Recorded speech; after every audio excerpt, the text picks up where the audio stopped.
सबसे पहले मैं अभिनंदन समारोह में आप सबका स्वागत करता हूं, आप सबका अभिनंदन करता हूं। आज हकीकत है कि आज पार्टी को जो ये नई जीत, नई ऊंचाई हासिल हुई है, उसका श्रेय अगर किसी को जाता है तो वो श्रेय सिर्फ और सिर्फ आप कार्यकर्ता साथियों को जाता है। ये आप लोगों की देन है, ये आप लोगों का संघर्ष है, ये आप लोगों का परिश्रम है और ये आप लोगों का विश्वास है। अभी जिस शब्द को मैंने पढ़ने का काम किया कि मैं पार्टी के झंडे को कभी झुकने नहीं दूंगा, आप लोगों ने इस शपथ के एक एक शब्द को सत्य करके आज मुझे इस बात को कहने में कहीं कोई संतोष नहीं है कि मेरे नेता, मेरे पिता आदरणीय रामविलास पासवान जी जहां कहीं भी होंगे, उनको न सिर्फ पार्टी को मिली इस जीत पर खुशी हो रही होगी, बल्कि आप सबकी मेहनत, आप सबके संघर्ष को देखकर एक एक कार्यकर्ता पर वो गर्व कर रहे होंगे। इस बात का मुझे पूरा विश्वास है। साथियों, मैं इतिहास में कतई नहीं जाना चाहता। मुझसे पूर्व में तमाम मेरे वक्ता साथियों ने इस बात का प्रमुखता से जिक्र किया कि पार्टी को किस दौर से गुजरना पड़ा, कितना पार्टी ने संघर्ष देखा, कितना पार्टी ने धोखा देखा, कितने लोगों ने अपना होने के बावजूद अपनों की ही पीठ में खंजर घोंपने का काम किया। मैं कतई इतिहास की उन गलियों में दोबारा नहीं जाना चाहता, पर हाँ इतना जरूर कहना चाहता हूँ कि इतिहास से सीख लेकर हम लोगों को आगे बढ़ने की जरूरत है। हम लोगों को ऐसे लोगों को चिन्हित करने की जरूरत है, ऐसे लोगों को अंकित करने की जरूरत है जिन लोगों ने निस्वार्थ भाव से पार्टी के बुरे दिनों में पार्टी के प्रति अपना समर्पण दिखाने का काम किया, जिन्होंने पार्टी की विपरीत परिस्थितियों में भी पार्टी के झंडे को बुलंदी से लहराने का काम किया। ऐसे लोगों को आगे लेकर चलने की जरूरत है। आज आप लोगों के समक्ष मैं पार्टी के तमाम वरिष्ठ नेताओं से और खास तौर पर हमारे प्रदेश अध्यक्ष से यह आग्रह करूंगा कि ऐसे लोग जिन्होंने पिछले 3 साल बिना इस बात का लालच किए कि आने वाले दिनों में पार्टी उन्हें कोई पद दे रही है, नहीं दे रही है, बिना इस बात की चिंता किए कि क्या वो मंच पर पहली पंक्ति पर बैठे हैं, नहीं बैठे हैं, बिना इस बात की परवाह किए कि तस्वीर में उनको सामने बुलाया जा रहा है कि नहीं, बिना इस बात की परवाह किए कि अखबार में उनका नाम लिखा जा रहा है कि नहीं, ऐसे लोगों को चिन्हित कर पार्टी को और मजबूती हम लोग को देने की जरूरत है। जिन लोगों ने पार्टी के साथ ईमानदारी से अपना समर्पण दिखाने का काम, और साथ ही में ऐसे लोगों को भी चिन्हित करने की जरूरत है जो दिखाने में तो पार्टी के साथ रहे, बड़े बड़े पदों पर रहे, पर उन्होंने गणेश परिक्रमा करने के अलावा और कोई काम नहीं।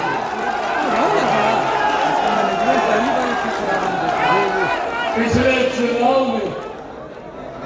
चुनाव में और इस बात को मैं चाहता हूं कि आप सब इस बात का विश्वास रखें कि आपके पार्टी का राष्ट्रीय अध्यक्ष धोखा खाया हुआ व्यक्ति है, अपनों से ही मैंने धोखा खाया है। तो कहते हैं ना कि भैया दूध का जला छाछ भी फूक फूक कर पीता है। ऐसे में इस चुनाव में मैंने व्यक्तिगत तौर पर इस बात का ध्यान रखा कि पार्टी के किस नेता की, किस पदाधिकारी की और तो और किस कार्यकर्ता की क्या भूमिका रही। आने वाले दिनों में पार्टी एक एक करके हर एक लोकसभा सीट की समीक्षा करने का काम करेगी और उस समीक्षा में भी इस बात को अंकित किया जाएगा कि न सिर्फ लोक जनशक्ति पार्टी रामविलास की सीटों पर पार्टी के किस कार्यकर्ता की क्या भूमिका रही, बल्कि गठबंधन की भी सीटों पर पार्टी के किस साथी ने, किस कार्यकर्ता ने ईमानदार भूमिका से पूरा समर्पण दिखाने का काम किया। पार्टी जहां उसको पुरस्कृत करने का काम करेगी तो ऐसे लोगों को भी चिन्हित कर उनको पार्टी से दूर करने का काम करेगी जिन लोगों ने साथ रहकर दूसरे लोगों की मदद करने का काम किया। और ये नाम उससे छुपे नहीं है। ऐसे हर एक नाम को बिहार की 40 लोकसभा में मैं जानता हूं जिन्होंने चुनाव के दौरान कोई और भूमिका निभाई और अब चुनाव जीतने के बाद संभवतः सबसे पहले फूल माला और मिठाई लेकर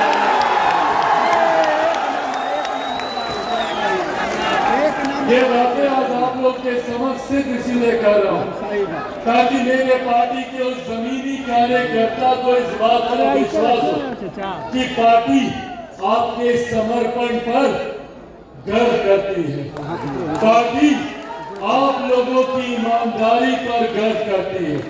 और कुछ लोग जो अभी भी दाएं करने का काम करते हैं, पार्टी उन लोगों की भी पहचान करती है। सिर्फ ये विश्वास आज आप लोगों को दिलाना चाहते हैं। साथियों, पार्टी की ये ऐतिहासिक जीत आप लोगों के समर्पण, आप लोगों की मेहनत की वजह के बिना ये जीत कतई संभव नहीं हो सकती।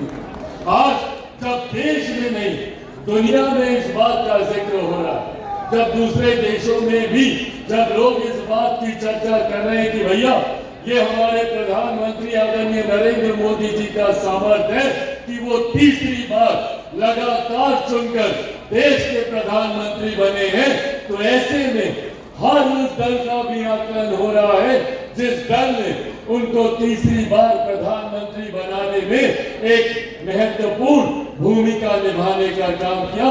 और ऐसे में सबसे मजबूती से अगर किसी पार्टी का जिक्र हो रहा है तो वो लोक जनशक्ति पार्टी रामविलास पार्टी।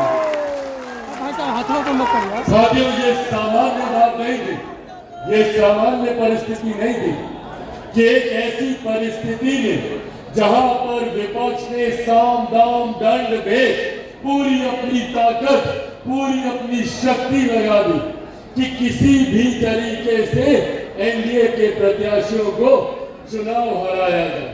उन्होंने झूठ बोलने का काम किया, गलत नैरेटिव सेट करने का काम किया। उन्होंने हर मन से कभी आरक्षण को लेकर, कभी संविधान को लेकर, कभी लोकतंत्र को लेकर भ्रमित और झूठी बातें फैलाने का काम किया। और ऐसा नहीं है कि लोग उनकी बातों में नहीं आए। कई ऐसे राज्य हैं जहां पर उनकी इन बातों का असर हुआ। हम लोग के बगल का राज्य उत्तर प्रदेश में जिस प्रदर्शन की हम लोग को उम्मीद थी, अपेक्षा थी, वैसा प्रदर्शन नहीं रह पाया। पर ऐसे में मैं जहां अपने कार्यकर्ताओं का धन्यवाद करूंगा तो वहीं बिहार की जनता का भी मैं धन्यवाद करूंगा जिन्होंने विपक्ष के झूठ को ठुकराते हुए प्रधानमंत्री जी के नेतृत्व, मुख्यमंत्री जी के नेतृत्व और एनडीए की ताकत पर भरोसा करने का काम किया। और उसका सबसे ज्यादा फल अगर किसी को मिला तो वो लोक जनशक्ति पार्टी रामविलास को मिला। आज मुझे गर्व होता है ये कहते हुए कि हमारे नेता, मेरे पिता आदरणीय रामविलास पासवान जी, उन्होंने हमेशा से ये सपना देखा कि पार्टी नई ऊंचाइयों पर जाए। सन 2000 में जब उन्होंने पार्टी का गठन किया, वहां से लेकर जब तक वो जीवित रहे, उन्होंने हमेशा विपरीत परिस्थितियों से भी लड़ते हुए पार्टी को नई ऊंचाइयों तक लेकर जाने का काम किया। 2004 के लोकसभा के चुनाव को पहली बार पार्टी ने लड़ने का काम किया। 4 सांसद उस वक्त हमारे जीत कर आए, उसमें से एक सांसद रामा किशोर जी भी यहाँ पर मौजूद है। ये तमाम सांसद एक एक कर 2004 2009 में जरूर हम लोग विपरीत परिस्थितियों से गुजरे, पर उसके बाद पुनः पार्टी ने एक नई ऊंचाइयों को देखने का काम किया, जब 2014 में 7 में से 6 सांसद हम लोग जीत कर आए। और उसके बाद से लगातार पार्टी ने ये कंसिस्टेंसी बरकरार रखी। कोई ये नहीं कह सकता भैया कि पार्टी आई धोखे में जीत कर चली गई। हम लोगों ने 14 में भी अपने आप को साबित किया, हम लोगों ने 19 में भी अपने आप को साबित किया। 6 सीटें लड़े, 6 की 6 हम लोगों ने जीतने का काम किया। और 2024 में भी हम लोगों ने पुनः अपने आप को साबित करने का काम किया। 5 सीटें हम लोग लड़े और 5 की 5 सीटें हम लोगों ने जीतने का काम किया। कुछ दिनों पहले भारतीय जनता पार्टी के कुछ शीर्ष नेताओं से हमारी बातचीत चल रही थी, अनौपचारिक बातचीत थी, पर बातचीत में मुस्कुराते हुए उनके समक्ष हमने ये बात भी रखी कि भैया गठबंधन ने हम लोग को महज 5 सीटें दी, 5 की 5 हमने जिता के दी। अगर आप हमको 10 सीटें भी देते तो हम 10 की 10 आपको जिता देते। ये विश्वास आज की तारीख में गठबंधन के साथियों का भी लोक जनशक्ति पार्टी रामविलास में आज ये विश्वास गठबंधन के साथी भी हम लोगों पर करते हैं कि 100% का अगर रिकॉर्ड कोई पार्टी बरकरार रख सकती है तो वो लोक जनशक्ति पार्टी रामविलास। आज साथियों मुझे गर्व होता है ये कहते हैं कि पार्टी ने जिन सिद्धांतों को, जिन विचारों को आगे लेकर चलने का काम किया, उसी के अनुसार पार्टी ने फैसले लेने का भी काम किया।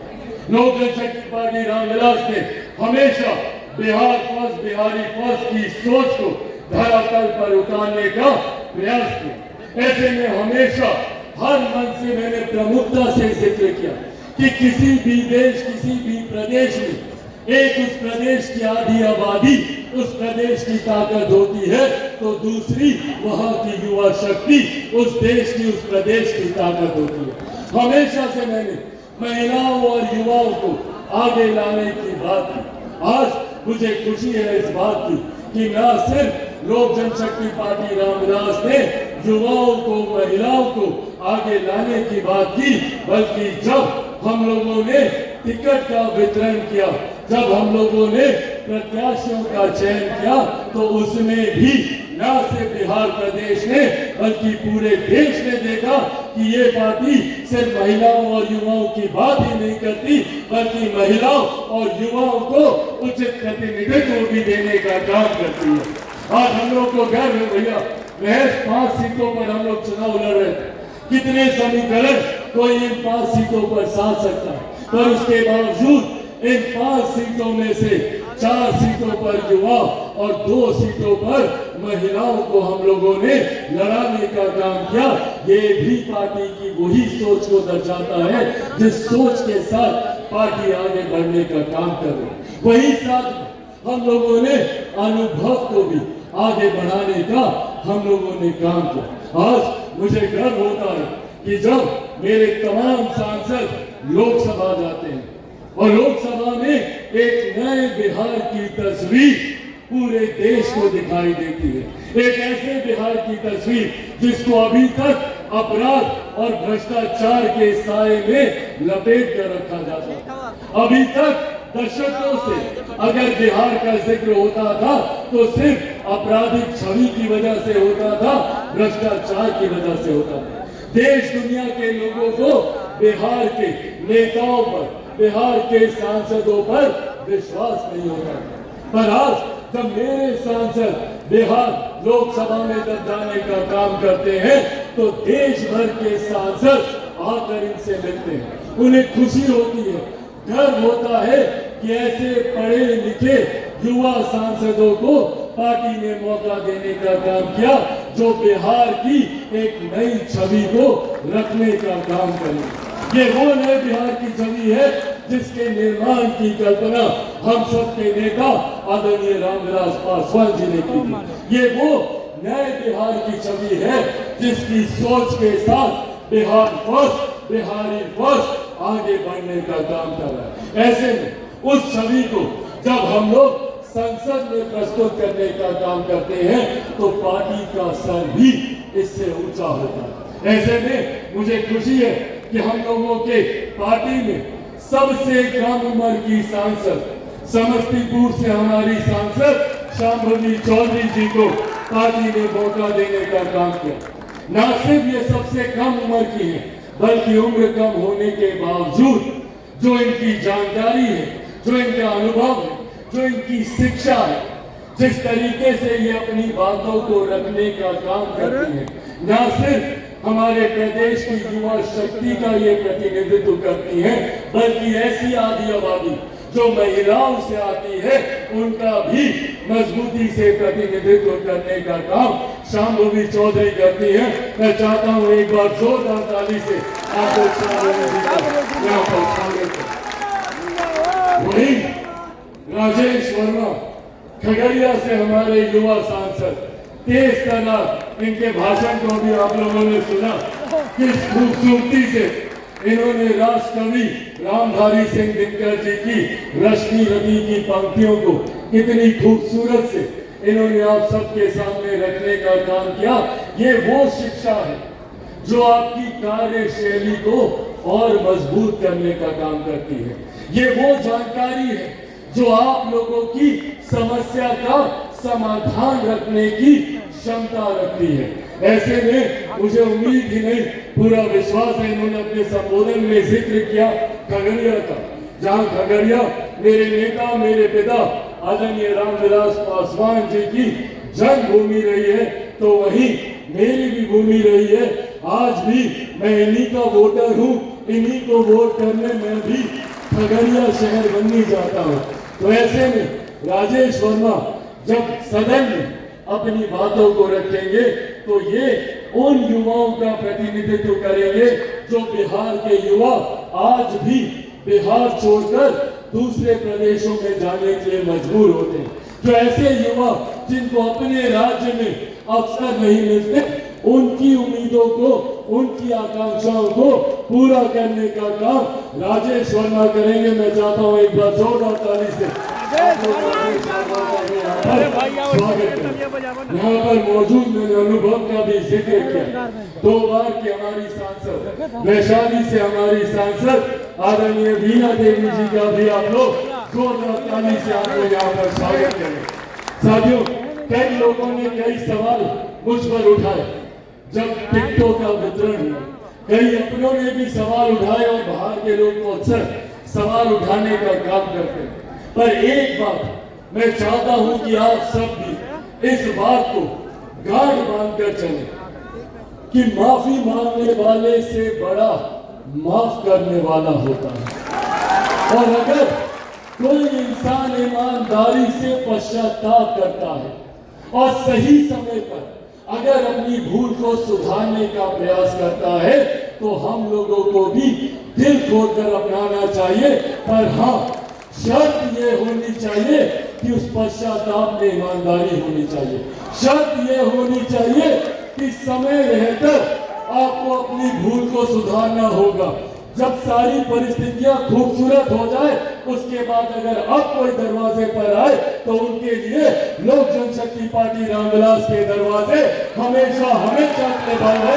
ये बात भी हम लोग को स्पष्ट रखनी चाहिए। ऐसे में वीरा जी ने जिस तरीके से पार्टी के साथ बुरे दिनों से ही पार्टी को पुनः मजबूती देने का काम किया और पार्टी के साथ ईमानदारी से इन्होंने पार्टी को दोबारा खड़ा करने में अपना योगदान दिया। मैं चाहता हूं एक बार जोरदार ताली से आप लोग वीणा जी का भी यहाँ पर स्वागत करें। अंत में मेरी कर्मभूमि 10 सालों से जिसका मैंने प्रतिनिधित्व किया, जो मेरी पहचान बना, जमुई की वो धरती जिसने पहली बार मुझे सांसद बनाकर भारत की संसद में भेजने का काम किया। जमुई की वो धरती जहां पहली बार जब मैं नामांकन करने जा रहा था तो मेरे नेता, मेरे पिता आदरणीय रामविलास पासवान जी मेरा हाथ पकड़कर मुझे नामांकन कराने लेकर जा रहे थे। उस धरती से मेरा एक अलग रिश्ता है। मेरा समर्पण जमुई के लिए कल भी था, आज भी है और भविष्य में भी हमेशा रहेगा। ऐसे में मेरे लिए ये बहुत बड़ी दुविधा की बात थी कि जिस धरती ने मुझे 10 सालों तक एक सांसद के तौर पर मुझे पहचान देने का काम किया, मेरे बाद मैं चाहता था कि मेरा कोई अपना ही उस जगह का प्रतिनिधित्व करे। जिस तरीके से एक सांसद नहीं बेटा बनकर मैंने हमेशा जमुई में काम करने का प्रयास किया, उसी भावना के साथ कोई जमुई के आगे लेकर जाने का कार्य करे। ऐसे में सर्वसहमति से पार्टी ने भी ये फैसला लिया और हाँ, मेरे जीजा जी अरुण भारती जी को हम लोगों ने वहां से चुनाव लड़ाने का काम किया और मुझे खुशी है कि जमुई की जनता ने भी वही प्यार, वही आशीर्वाद अरुण भारती जी को देने का काम किया जो प्यार और आशीर्वाद पिछले 10 सालों से उन्होंने मुझे देने का काम किया। और मैं उम्मीद करता हूं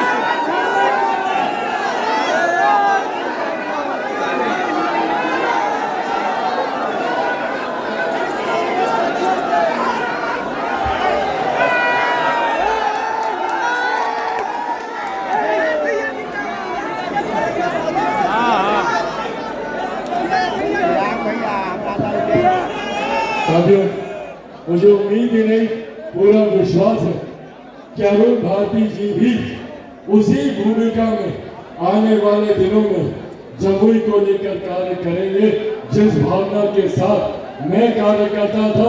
एक बार जोरदार ताली आप लोग अरुण भारती जी के लिए यहाँ पर बजाने का आप लोग कार्य करें। साथियों, एक एक करके मैं सबका नाम अंत में मैं जरूर लूंगा, पर हाँ, जिनके नेतृत्व में बिहार में हम लोगों ने लोकसभा का चुनाव हम लोगों ने तिवारी जी के आप लोग एक बार जोरदार ताली यहाँ पर बजाने का काम करें, जिनके नेतृत्व में पार्टी ने तमाम विपरीत परिस्थितियों से जूझते हुए हम लोगों ने कई बड़े फैसले लेने का काम किया। जिन फैसलों पर अमल करते हुए उन फैसलों को संगठन के माध्यम से धरातल पर उतारने का काम हमारे प्रदेश अध्यक्ष जी ने किया। जिस मजबूती से इन्होंने संगठन को पकड़ के रखा, जिस मजबूती से इन्होंने संगठन का विस्तार करने का काम किया, और न सिर्फ मेन बॉडी का बल्कि इनके साथ मैं अपने हर प्रकोष्ठ के प्रदेश अध्यक्ष का भी जिक्र करना चाहूंगा। जिस तरीके से पार्टी के हर एक प्रकोष्ठ के प्रदेश अध्यक्ष ने ईमानदार भूमिका निभाते हुए अपने संगठन का विस्तार करने का काम किया, परिणाम स्वरूप आज पार्टी को ये बड़ी जीत हासिल हुई है। एक बार जोरदार ताली आप लोग राजू तिवारी जी के बजाने का काम करें और एक बार जोरदार ताली हमारे तमाम प्रदेश अध्यक्षों के लिए। एक बार सारे प्रदेश अध्यक्ष खड़े हो जाए, तमाम प्रदेश अध्यक्षों के लिए एक बार जोरदार ताली। युवा के प्रदेश अध्यक्ष, महिला के हमारी प्रदेश अध्यक्ष, छात्र के हमारे प्रदेश अध्यक्ष, अल्पसंख्यक प्रकोष्ठ के हमारे प्रदेश अध्यक्ष, संसदीय दल जिन्होंने प्रत्याशियों के चयन में एक अहम भूमिका निभाई। पार्टी का parliamentary board, state parliamentary board जिसके अध्यक्ष उल्लास पांडे जी ने एक अहम भूमिका निभाई प्रत्याशियों के चयन में और उनको धरातल पर उनकी सोच को उतारने को लेकर एक बार जोरदार ताली सारे प्रदेश अध्यक्षों के। साथियों, जब हम लोग इस पड़ाव पर आ गए हैं कि पार्टी ने एक नई मजबूती हासिल की है। पर ये बात हम सबको ध्यान रखना होगा कि ये महज एक पड़ाव है। अभी लंबी लड़ाई हम लोगों को लड़नी है। आने वाले दिनों में बिहार विधानसभा के चुनाव सही मायनों में लोक जनशक्ति पार्टी रामविलास को स्थापित करने वाले चुनाव होंगे। उस दिशा में अब हम लोग को आगे बढ़ने का काम करना है। आने वाले दिनों में विधानसभा के चुनाव की तैयारी में आज से ही हम लोगों को लगना होगा। ऐसे में पार्टी की इस जीत से आप सब उत्साहित हैं। इतना मौका मैं आप लोग को जरूर देता हूँ और उत्साहित होना भी चाहिए। अपनी जीत पर पार्टी के हर एक कार्यकर्ता को गर्व होना चाहिए, पर सिर्फ गर्व होना चाहिए, घमंड कतई नहीं होना चाहिए। जिस दिन हम लोग अहंकार में आ गए, जिस दिन हम लोग घमंड में आ गए कि भैया हम लोगों से बेहतर कोई नहीं, हम लोगों ने 5 की 5 सीटें जीती, जिस दिन पार्टी के किसी एक भी कार्यकर्ता में ये घमंड आया, उसी दिन से पार्टी की ऊंचाई रुकने लग जाएगी। इससे पूर्व में कई उदाहरण हम लोगों ने देखे। हमारे पूर्व में भी कई लोगों को अपने ऊपर घमंड था। जब उन लोगों ने पार्टी के 5 सांसदों को तोड़ने का काम किया, तब भी उनको घमंड था कि उनको कोई नहीं हरा सकता।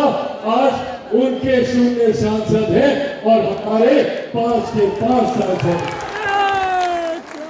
मंत्री परिषद की जिस कुर्सी पर बैठने का उनको घमंड होता था, आज उसी कुर्सी पर हम लोग बैठे हैं, ये उनके अहंकार की वजह से। इसीलिए इस बात से सीख लेते हुए, कतई कोई अहंकार ना रखते हुए, हम सबको उसी ईमानदारी, उसी मेहनत के साथ आगे बढ़ने का काम करना है।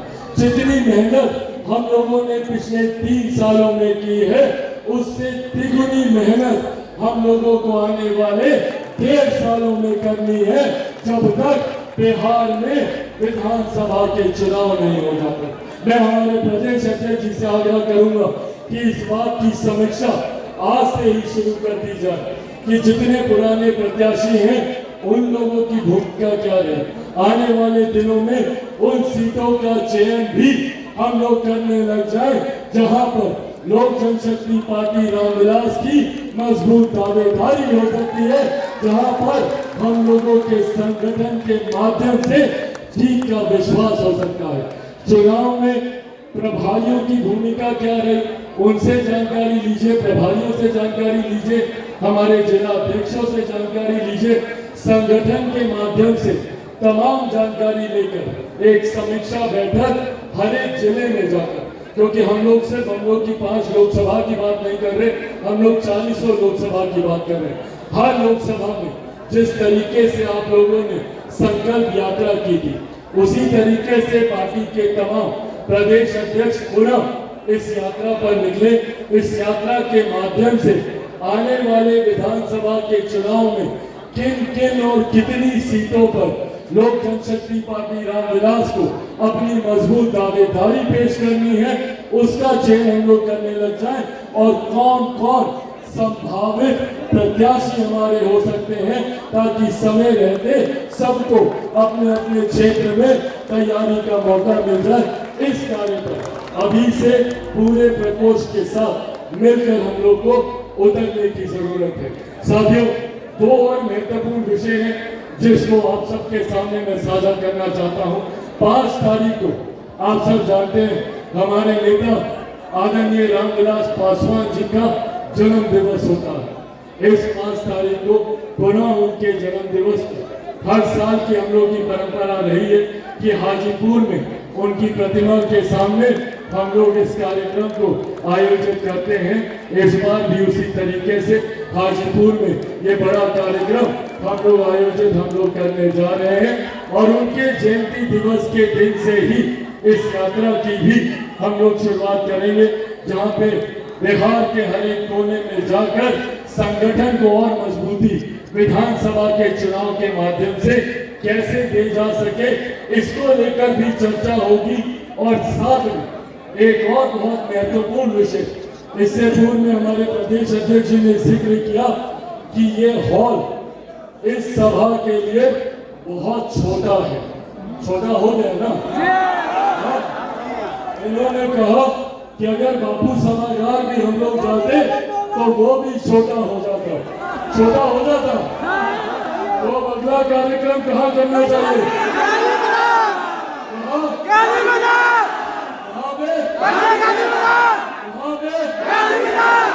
अगला कार्यक्रम पार्टी का 28 नवंबर को पटना के गांधी मैदान में, और इसके लिए भी आज से ही पार्टी का हर एक कार्यकर्ता, आप लोग जब जिस भी गांव में जाएं, जिस भी व्यक्ति से मिले, आप सब चिराग पासवान बनकर हर उस व्यक्ति को 28 नवंबर को पटना के